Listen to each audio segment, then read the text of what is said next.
2024 में जाट, गुर्जर, मीणा और एससी समुदाय राजस्थान में बदल सकते हैं लोकसभा के समीकरण। राजस्थान में 2024 के लोकसभा चुनाव को लेकर कांग्रेस और बीजेपी अपनी अपनी तैयारी कर चुकी है। एक तरफ बीजेपी दावा कर रही है कि हम इस बार भी राजस्थान में 25 लोकसभा सीट जीतेंगे, लेकिन दूसरी तरफ कांग्रेस पार्टी भी ये दावा कर रही है कि अब की बार कांग्रेस राजस्थान में बीजेपी से ज्यादा सीटें जीतेगी। लेकिन 2024 के लोकसभा चुनाव में राजस्थान के जाट, गुर्जर, मीणा और एससी समुदाय कांग्रेस को एक तरफा वोट कर सकते हैं, और अगर जाट, गुर्जर, मीणा और एससी के वोट कांग्रेस की तरफ झुके तो फिर राजस्थान में बीजेपी की मुश्किलें बढ़ सकती है। पूर्वी राजस्थान की ज्यादातर लोकसभा सीटों पर मीणा और गुर्जर समाज का दबदबा रहता है, जिनमें दौसा और टोंक सवाई माधोपुर की लोकसभा सीटों पर तो मीणा और गुर्जर ही हार जीत तय करते हैं। वहीं दूसरी तरफ पश्चिमी राजस्थान की ज्यादातर लोकसभा सीटों पर जाटों का दबदबा रहता है और जाट ही हार जीत तय करते हैं। इसके अलावा राजस्थान की लगभग हर सीट पर एससी समुदाय के वोटों की संख्या लाखों में होती है।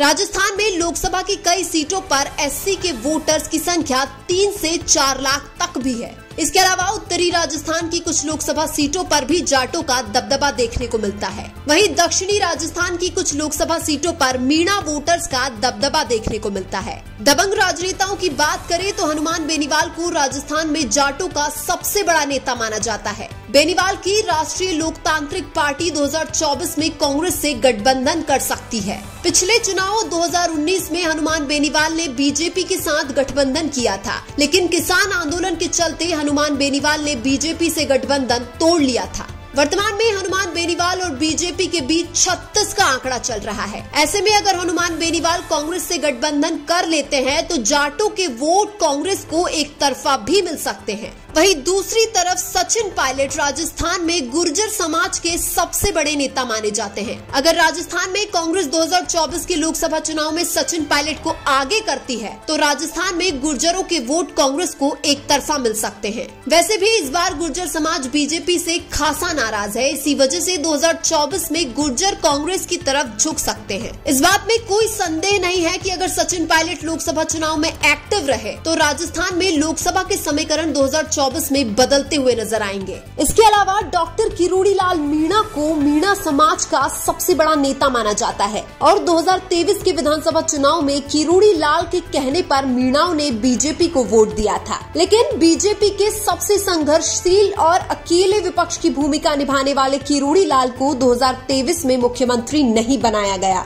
इसी वजह से मीणा समाज वर्तमान में बीजेपी से खासा नाराज है और अब यह माना जा रहा है कि 2024 के लोकसभा चुनाव में मीणा समाज कांग्रेस को एक तरफा वोट कर सकता है। वहीं एससी समुदाय की बात करें तो एससी समुदाय के वोट कांग्रेस के परंपरागत वोट हैं, इसलिए 2024 के लोकसभा चुनाव में भी एससी समुदाय के ज्यादातर वोट कांग्रेस को मिलने वाले हैं। हालांकि बीजेपी ने प्रेमचंद बेरवा को उप मुख्यमंत्री बनाकर एससी वोटर्स को अपनी तरफ खींचने की कोशिश जरूर की है, लेकिन जनता समझदार है। सबको पता है कि उप मुख्यमंत्री सिर्फ नाम के होते हैं, इसलिए यह माना जा रहा है कि सिर्फ उप मुख्यमंत्री बनाने से बीजेपी को एससी समुदाय के वोट नहीं मिलने वाले हैं। हालांकि कांग्रेस पार्टी ने भी एससी समुदाय से ताल्लुक रखने वाले टीकाराम जूली को नेता प्रतिपक्ष बनाते हुए एक मास्टर स्ट्रोक खेला है। इसके अलावा राजस्थान कैबिनेट में मंत्री नहीं बनाने से इस बार राजस्थान के यादव भी बीजेपी से खासा नाराज है। अलवर जैसी कई लोकसभा सीटों पर यादवों का दबदबा रहता है, इसलिए कुछ लोकसभा सीटों पर यादव भी इस बार कांग्रेस को वोट देकर लोकसभा के समीकरण बदल सकते हैं।